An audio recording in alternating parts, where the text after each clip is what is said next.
มาสบายดีพี่น้องมื้อนี้มากินข้าวกินแซ่บแบบลาวๆเนาะมื้อนี้ได้ต้มเครื่องในเนาะได้มีปอดแล้วก็มีไส้เนาะเครื่องในงัวแกล้มกับผักคือเก่าเนาะผักก็มีหลายอย่างเนาะกับน้ำแจ่วเนาะน้ำแจ่วเฮ็ดเองเนาะสูตรเด็ดมีวิธีต้มเนาะต้มเครื่องในต้มสูตรของเฮานี่แหละใส่เครื่องหอมธรรมดาเนาะเฮาต้ม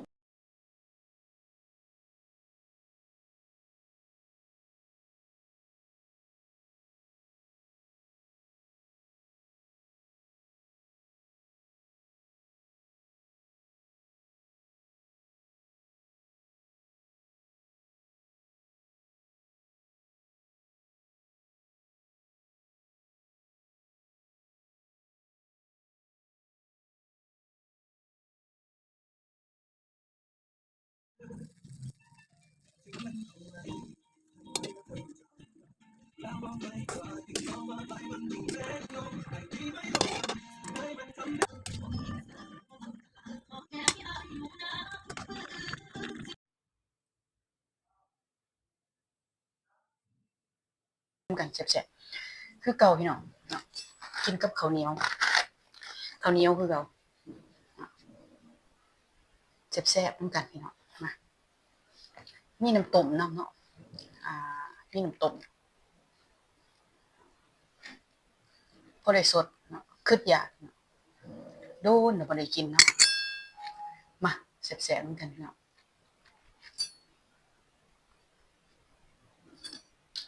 มื้อนี้เป็นสีหนาวๆเนาะ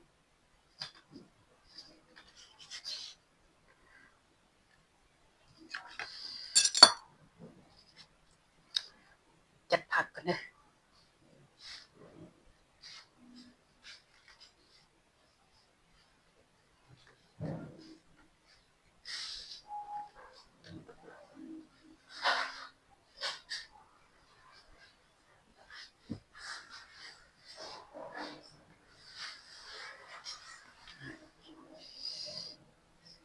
แซ่บพี่น้องเอ้ยเนาะต้มต้มโดนเนาะจะเปื่อยได้บ่เนาะคือสิเปื่อยอยู่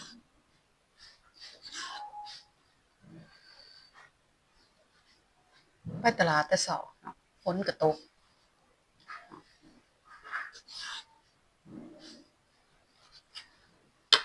ใส่บักใหญ่นี่เป็นตาแซ่บตาแซ่บขาใหม่ๆเนาะมีไส้แหน่มีปอดแหน่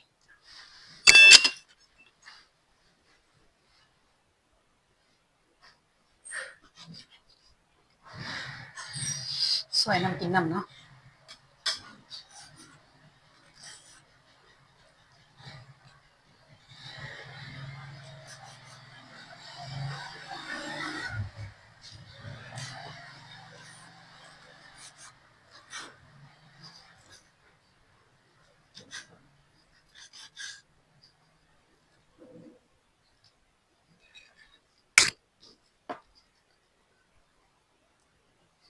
จักสิกินอิหยังแต่ละมื้อคิดหาแต่แนวกินเนาะ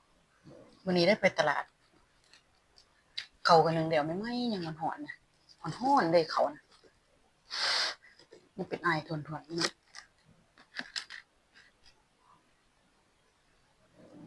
มาแซ่บๆนำกันเด้อพี่น้องแจ่ว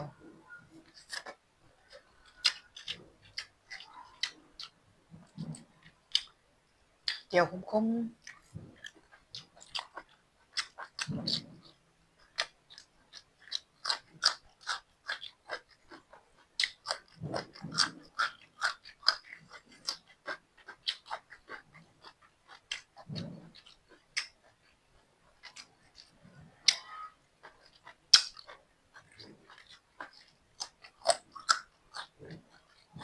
บ่เผ็ดแจ่วกับบ่เผ็ดคือเก่า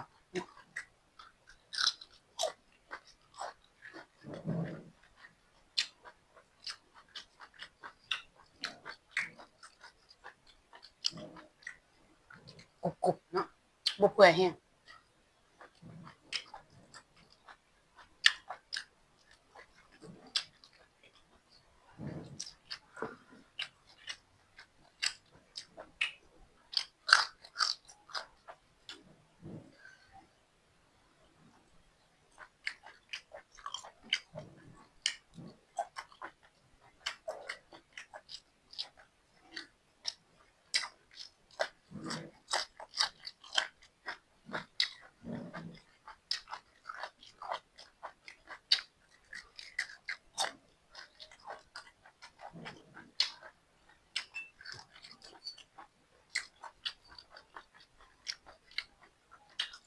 มีน้ำต้มน้ำ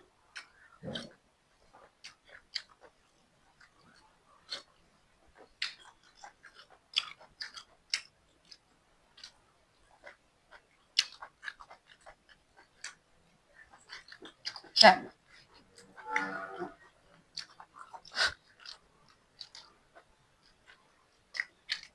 ขึ้นข้าวเที่ยงเลย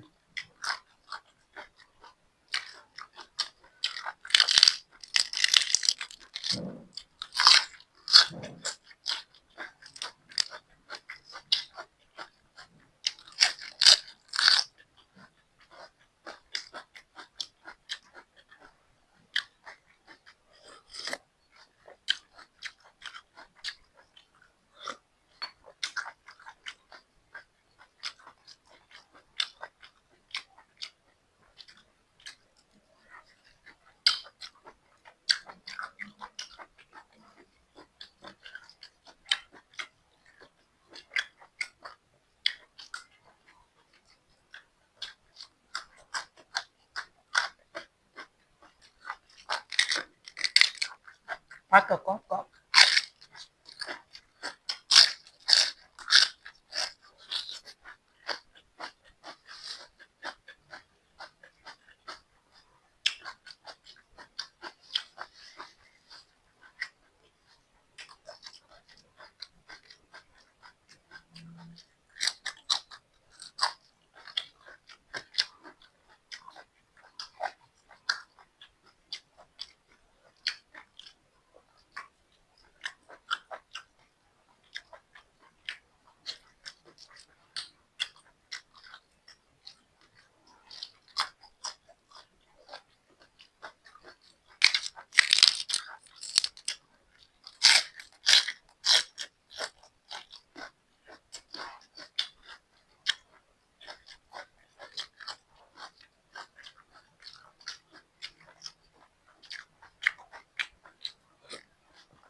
ข้าวจะเต็มไหนนะข้าวอ่อนๆ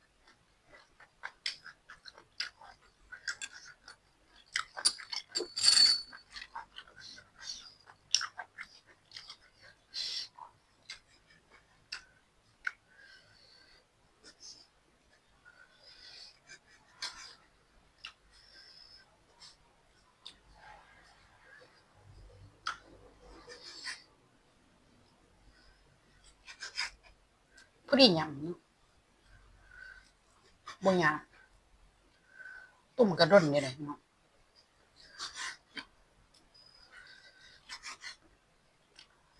เพิ่นฮอดคอเนาะเพิ่นมักเอาเครื่องในนะเป็นคนมักแบบสูตรต้มใส่น้ำต้มน้ำหลาย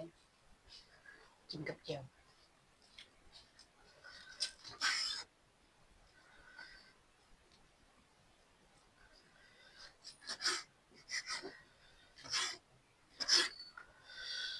กอดกันแน่นๆ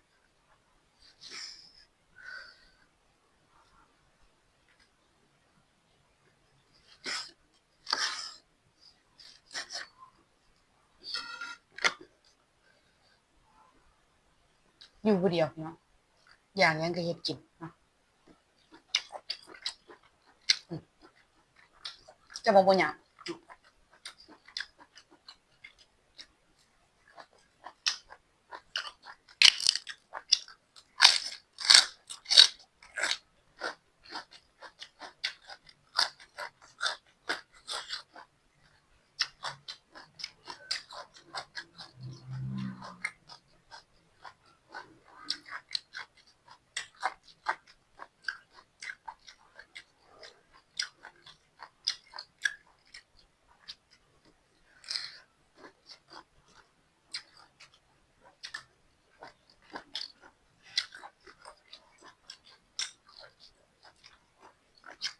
แจ่วก็ขมอำลำ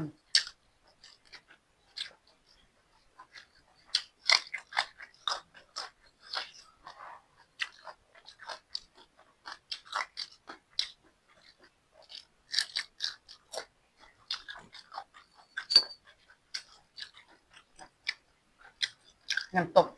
เนาะ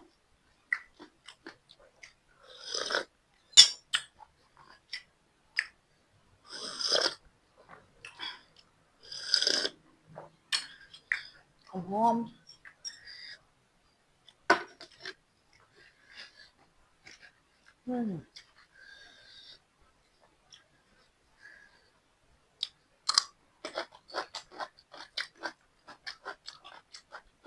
ตอนนี้เนี่ย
คำยังไง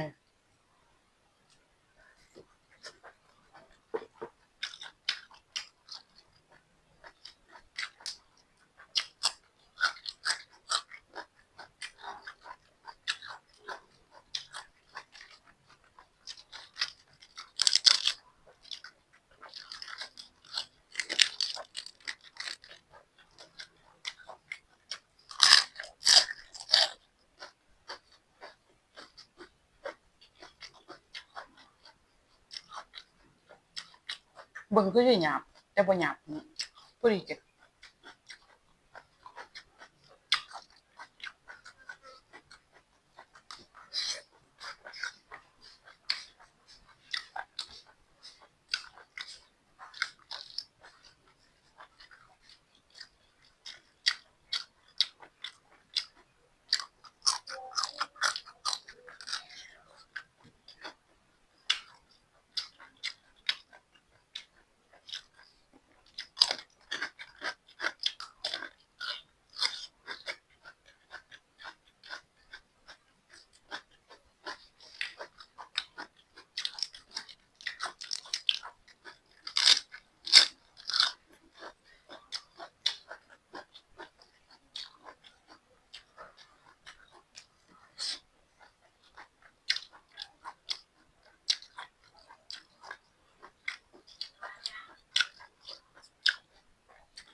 เข้าฮ้อนๆเข้ากันเลย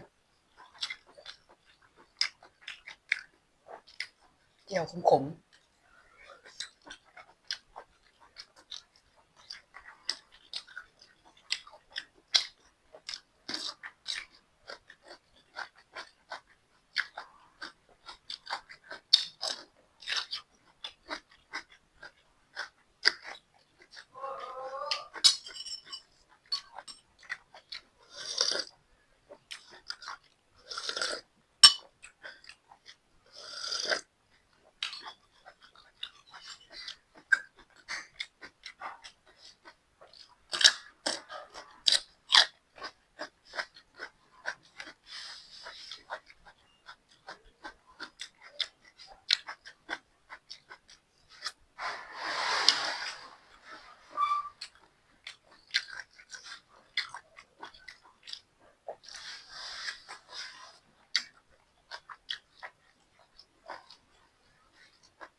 มันจุบยังหอนอยู่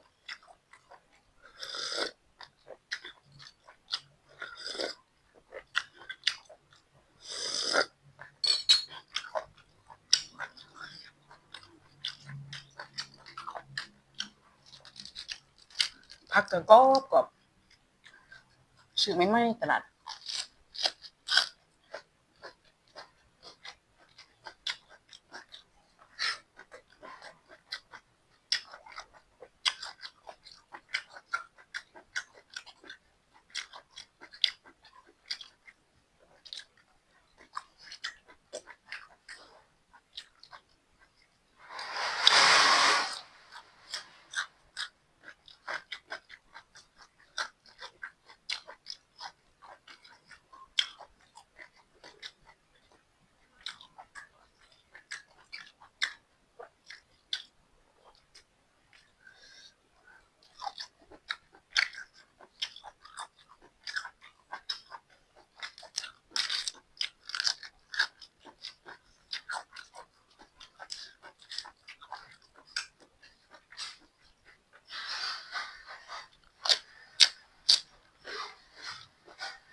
กินเนี่ยนะคือหอดพอเป็นมากมาก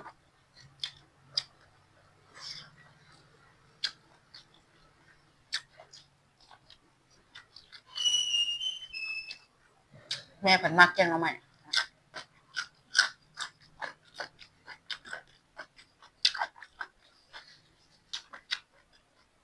พอผันมากเครื่องใน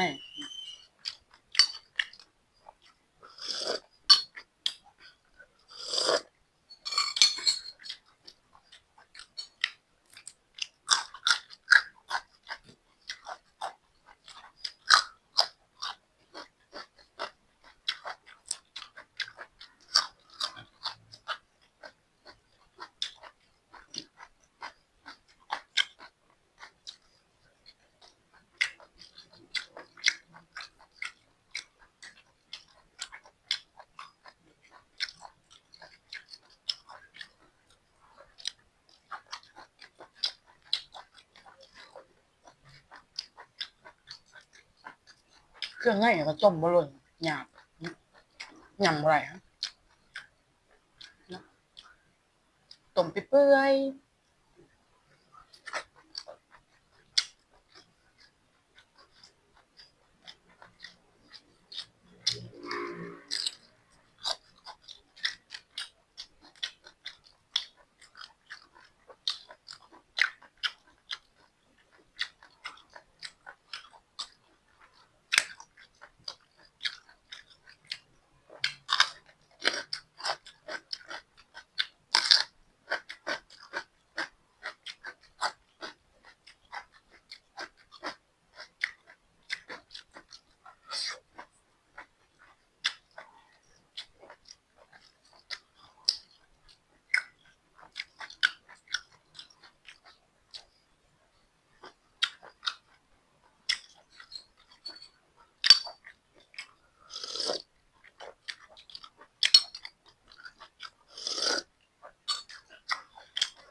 ไส้อ่อน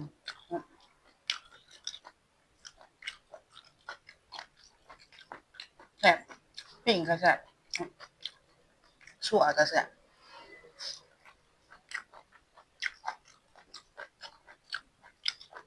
ปอดมัน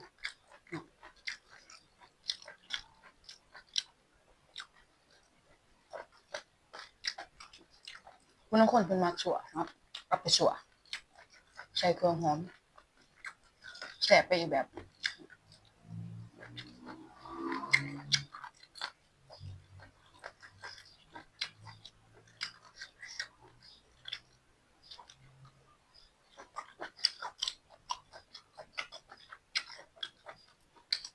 ขึ้นยากต้มทำแจ่วแจ่วขี้เพียคมๆ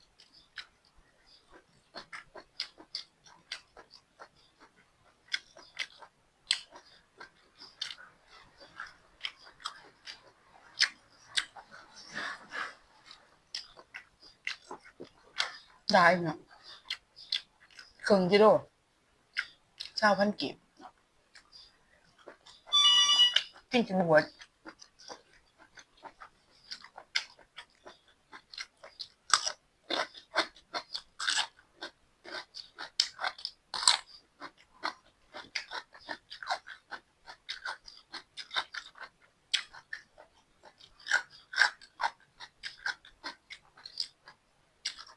แจ่วออกที่ขมๆเผ็ดเผ็ดเองเนาะ